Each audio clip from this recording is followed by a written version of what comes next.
Titanic ship अपने समय का दुनिया का सबसे बड़ा जहाज था। दोस्तों, टाइटैनिक जहाज उस समय इतना बड़ा था कि उस समय की बिल्डिंग्स के हिसाब से उन बिल्डिंगों से भी काफी ज्यादा ऊंचा था और टाइटैनिक शिप में 3 बड़े फुटबॉल के मैदान आसानी से समा सकते थे। दोस्तों, टाइटैनिक शिप का पूरा नाम रॉयल मैन शिप यानी कि RMS टाइटैनिक था।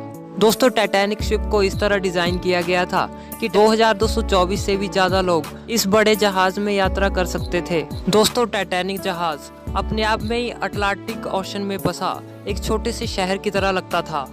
दोस्तों, टाइटैनिक जहाज की सबसे खास बात तो ये थी कि ये दुनिया का सबसे तेज चलने वाला जहाज था और टाइटैनिक में जो सीटी लगी हुई थी उसे 15 किलोमीटर दूर तक सुना जा सकता था। दोस्तों, टाइटैनिक को बनाने का जिम्मा व्हाइट स्टार लाइन कंपनी ने लिया था, जो कि एक ब्रिटिश शिपिंग कंपनी थी।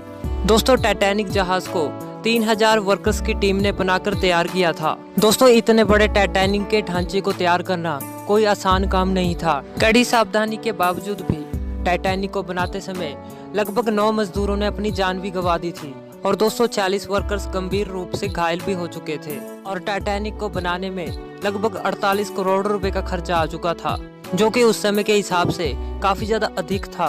दोस्तों, टाइटैनिक की लंबाई 882 फीट थी और 92 फीट ये चौड़ा था और टाइटैनिक की ऊंचाई 175 फीट थी और 46,312 टन वजनी ये विशाल जहाज था। दोस्तों, टाइटैनिक में कुल 10 मंजिला डिब्बे थे, जिसमें से 8 डिब्बे पैसेंजर्स के लिए मौजूद थे। दोस्तों, टाइटैनिक में कुल 4 चिमनियां लगाई गई थी, जिसमें काम सिर्फ 3 ही करती थी और चौथी चिमनी टाइटैनिक की सजावट और जहाज की वेंटिलेशन के लिए लगाई गई थी। दोस्तों, टाइटैनिक को बनाने वाली कंपनी व्हाइट स्टार लाइन का कहना था कि यह कभी न डूबने वाला जहाज है, लेकिन ये किसे मालूम था कि टाइटैनिक जैसा विशाल जहाज कभी पानी में डूब भी सकता है।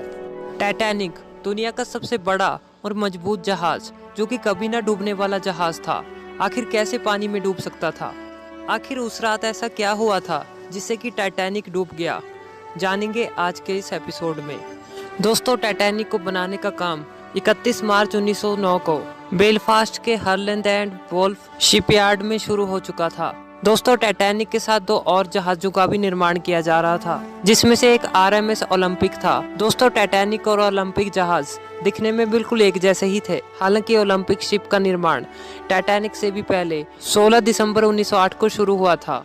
दोस्तों, टाइटैनिक को बनने में कुल 3 साल का समय लग गया था और टाइटैनिक को बनाने में उस समय की सबसे एडवांस टेक्नोलॉजी का भी इस्तेमाल किया गया था और 1 अप्रैल 1912 को टाइटैनिक शिप को समुद्र में पहले एक्सपेरिमेंट के लिए छोड़ दिया गया। टाइटैनिक ने अपने पहले एक्सपेरिमेंट में बेलफास्ट से आयरिश रिवर तक समुद्र में 150 किलोमीटर के दायरे में सफर किया और उस समय टाइटैनिक में कंपनी के कई बड़े इंस्पेक्टर भी मौजूद थे।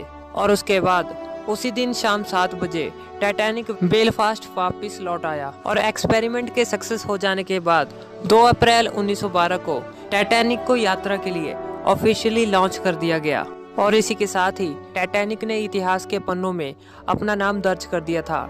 दोस्तों, टाइटैनिक शिप अपनी पहली यात्रा से पहले ही काफी ज्यादा पॉपुलर हो चुका था, क्योंकि उस समय में टाइटैनिक का मुकाबला कोई भी जहाज नहीं कर सकता था। दोस्तों, टाइटैनिक में A क्लास, B क्लास और C क्लास के रूम्स मौजूद थे और A क्लास रूम सबसे लग्जरी था। टाइटैनिक में यात्रा करने के लिए फर्स्ट क्लास का टिकट 2.70 लाख रुपए का था, सेकंड क्लास का टिकट 1 लाख रुपए और थर्ड क्लास का टिकट 2000 रुपए का था। इसके अलावा टाइटैनिक में यात्रियों के लिए कई सुविधाओं का भी पूरा ध्यान रखा गया था। दोस्तों, टाइटैनिक के अंदर एक सुंदर सा स्विमिंग पूल भी मौजूद था, जिसमें यात्री आसानी से स्विमिंग कर सकते थे और डेली योगा करने वालों के लिए टाइटैनिक में एक योगा रूम भी मौजूद था।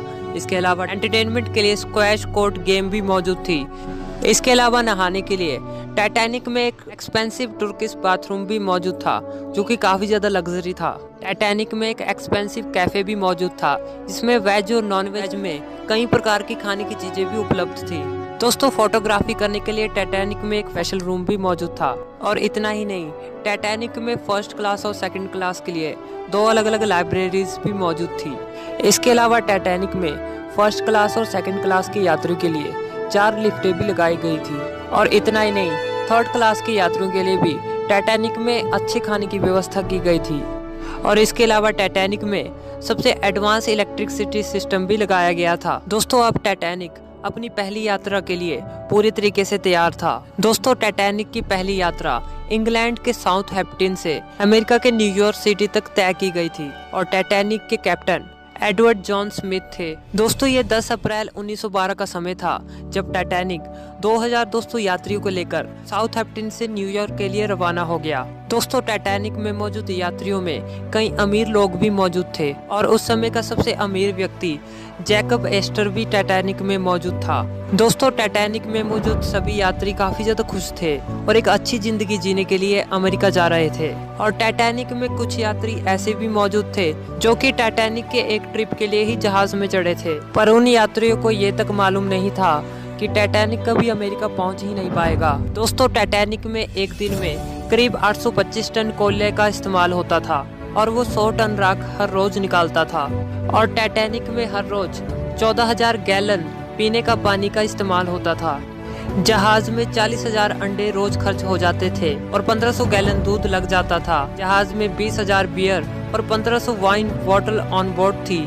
इसके अलावा टाइटैनिक जहाज में 8,000 सिगार भी इस्तेमाल होते थे। दोस्तों, टाइटैनिक साउथहैम्पटन से काफी आगे निकल चुका था। समुद्र में चारों तरफ तेज हवाएं भी चल रही थी, जिसके कारण मौसम में हल्की ठंडी भी थी।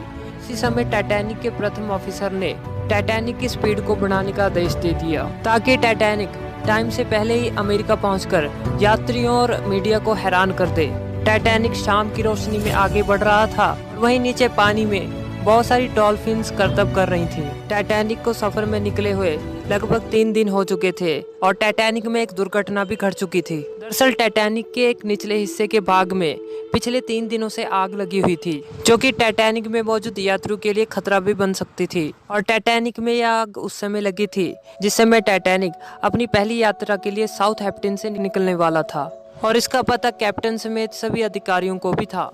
परंतु इसके बावजूद भी यात्रियों को इसकी जानकारी नहीं दी गई, क्योंकि अगर ऐसा किया जाता तो टाइटैनिक की यात्रा को रद्द करना पड़ता और टाइटैनिक के सारे टिकट्स पहले ही बिक चुके थे, जिससे कि कंपनी को भारी नुकसान उठाना पड़ता, जिससे कि टाइटैनिक के इस बड़े खतरे को नजरअंदाज कर दिया गया और टाइटैनिक को अपनी पहली यात्रा के लिए रवाना कर दिया गया। दोस्तों, हालांकि 4 दिन तक टाइटैनिक का सफर बिल्कुल अच्छा गया और टाइटैनिक में मौजूद यात्री भी काफी ज्यादा खुश थे, क्योंकि लोगों को उस समय सबसे लग्जरी जहाज में यात्रा करने का मौका मिल रहा था।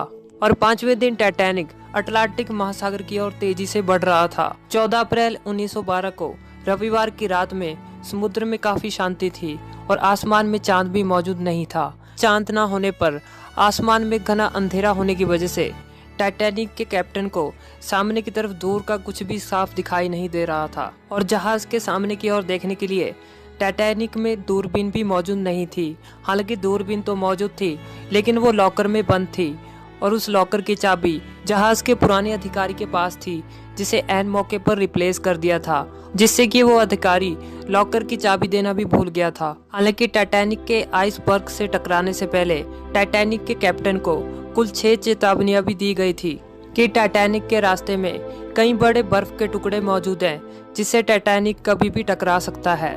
लेकिन जहाज के कैप्टन को यह लगा ही नहीं था कि टाइटैनिक किसी आइसबर्ग से टकरा भी सकता है। हालांकि उस रात घना अंधेरा होने की वजह से टाइटैनिक के कैप्टन को सामने की तरफ आइसबर्ग दिखाई ही नहीं पड़ा और कुछ ही देर बाद रात तकरीबन 11:40 पर जहाज के छठे ऑफिसर जेम्स मूड के फोन की घंटी बजी और टेलीफोन में ऑफिसर को यह बताया गया कि टाइटैनिक जहाज के रास्ते में बड़ा सा आइसबर्ग खड़ा है। उसके बाद ऑफिसर ने तुरंत इसकी जानकारी कैप्टन तक पहुंचाई और जहाज के कैप्टन को जब तक इस बात का पता चला तब तक काफी देर हो चुकी थी, क्योंकि टाइटैनिक को आइसबर्ग से टकराने के लिए सिर्फ 35 सेकंड ही बचे थे। जानकारी मिलते ही टाइटैनिक जहाज की पूरी टीम एक्शन में आ गई और उसके बाद क्वार्टर मास्टर रॉबर्ट हिटलेज ने जहाज को बाईं तरफ मोड़ने और इंजन को बंद करने का आदेश दे दिया था और साथ ही जहाज के ऑपरेटर्स को टाइटैनिक को तेजी से पीछे लेने का भी आदेश दिया। लेकिन जहाज के तेज रफ्तार होने की वजह से जहाज को पीछे की तरफ लेना और उसे मोड़ना लगभग नामुमकिन हो चुका था और उस समय जहाज के रडार में भी गड़बड़ी आ चुकी थी। उस रात टाइटैनिक जहाज 39 किलोमीटर प्रति घंटे की रफ्तार से काफी तेजी से आइसबर्ग की ओर बढ़ता जा रहा था और कुछ ही सेकंड्स में टाइटैनिक आइसबर्ग से टकरा गया। टाइटैनिक आइसबर्ग से उस हिस्से से जा टकराया जहां पर टाइटैनिक के निचले भाग में पहले ही आग लगने की वजह से सारा मेटल कमजोर हो चुका था, जिसके कारण टाइटैनिक के निचले हिस्से में आइसबर्ग से टकराते ही छेद होना शुरू हो गए, जिससे कि टाइटैनिक के निचले कमरों में धीरे धीरे करके पानी भरना शुरू हो गया। उस समय टाइटैनिक में मौजूद सभी यात्री लगभग सो रहे थे, जिसके कारण कुछ यात्रियों को यह पता ही नहीं चला कि टाइटैनिक आइसबर्ग से टकरा गया है। टाइटैनिक के निचले हिस्से में पानी भरना शुरू हो चुका है। हालांकि उसके बाद टाइटैनिक में मौजूद ऑफिसर्स ने सोए हुए सभी यात्रियों को जगाया और उन्हें लाइफ बोट की ओर तुरंत जाने के लिए कहा। जैसे ही यात्री को ये पता चला कि टाइटैनिक के निचले रूम्स में पानी भरना शुरू हो चुका है, तब यात्री नीचे से जहाज के ऊपर की ओर भागने लगे।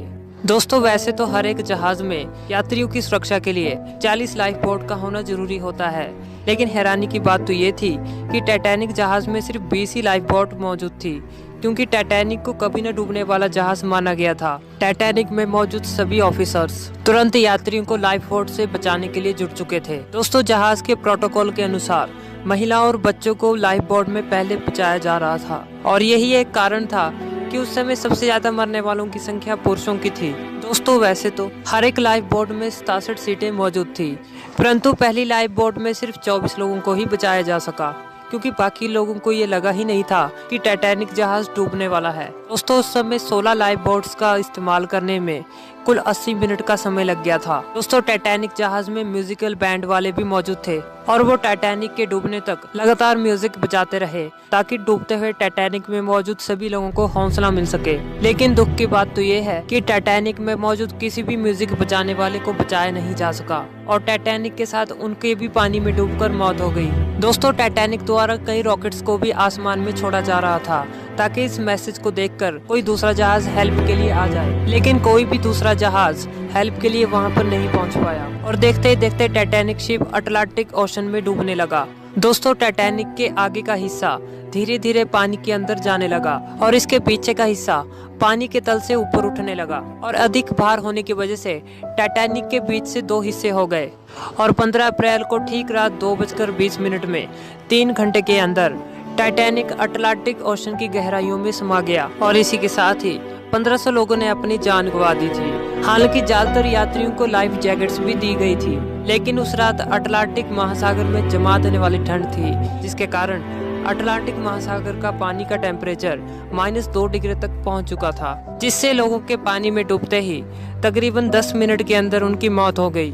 और इस भयानक हादसे में सिर्फ 709 लोगों की ही जान बचाई जा सकी, क्योंकि टाइटैनिक में सिर्फ 20 ही लाइफ बोट्स मौजूद थी, जबकि टाइटैनिक 64 लाइफ बोट्स ले जाने के लिए बना था। हालांकि टाइटैनिक के दुर्घटना के बाद कार्पथिया जहाज सुबह 4 बजे यात्रियों की सहायता के लिए तो पहुंच गया, लेकिन उस समय काफी देर हो चुकी थी, और 18 अप्रैल 1912 को कार्पिया जहाज कुछ जिंदा बचे यात्रियों के साथ न्यूयॉर्क पहुंच गया। यदि उस समय टाइटैनिक में दूरबीन मौजूद होती तो शायद टाइटैनिक आइसबर्ग से ना टकराता और 1500 लोगों को अपनी जान ना गंवानी पड़ती। हालांकि ज्यादा से ज्यादा लोगों की जान बचाई जा सकती थी, इससे कि लापरवाही के चलते कुछ ऐसी छोटी छोटी गलतियां की गई थी, जिन्होंने अंत में जाकर भयानक दुर्घटना का रूप ले लिया। हालांकि दुर्घटना में जान गंवा बैठे लोगों में से सिर्फ 306 लोगों की ही लाशें मिल पाई। दोस्तों, अगर वीडियो अच्छी लगी हो तो चैनल को सब्सक्राइब करें और बेल आइकन दबाना ना भूलें। Thank you for watching.